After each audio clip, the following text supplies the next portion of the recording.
Nous sommes à la veille de ce premier tour des élections départementales et je voudrais lancer vraiment un appel à la mobilisation. D'abord, je veux remercier vraiment tous nos candidats qui depuis des semaines se sont impliqués sur le terrain pour aller à votre rencontre, pour vous dire aussi ce que nous voulons pour l'avenir de notre département. Et il y a en effet deux visions qui s'opposent.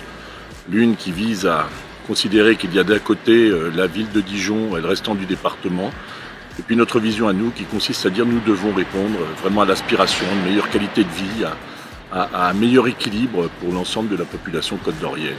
Vous savez, j'ai eu un désaccord profond avec le maire de Dijon, notamment sur sa politique d'urbanisation croissante. J'étais encore cet après-midi à Chenôve et à Dijon et j'ai vu ces constructions, je ne sais pas si vraiment ça correspond à l'attente de nos compatriotes qui sortent d'une période extrêmement difficile et qui aspirent à une plus grande qualité de vie. En tout cas, il y a eu beaucoup de désinformation que je veux dénoncer. Quand j'ai entendu dire qu'on ne se devait pas occuper des Dijonnais, franchement, on s'en est occupé comme de l'ensemble de la Côte d'Or.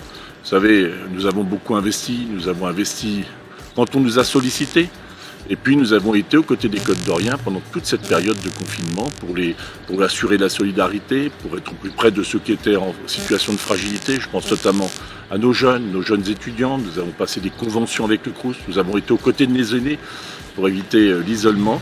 Et puis nous affichons une vision d'équilibre, une vision qui est celle tout simplement d'une Côte d'Or que nous souhaitons voir respirer dans l'ensemble de son territoire.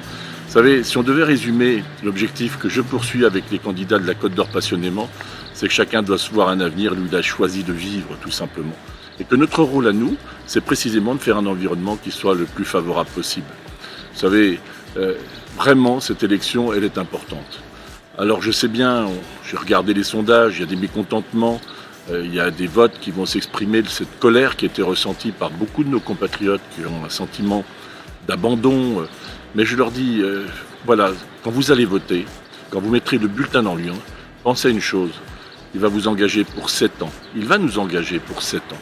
7 ans, c'est long. Vous savez quel est notre projet. J'ai vu aussi que certains avançaient, non pas masqués simplement à cause de la pandémie, mais masqués aussi à cause des politiques qu'ils ont combattues et dont ils s'attribuent les mérites sur le terrain. C'est pas digne de la démocratie.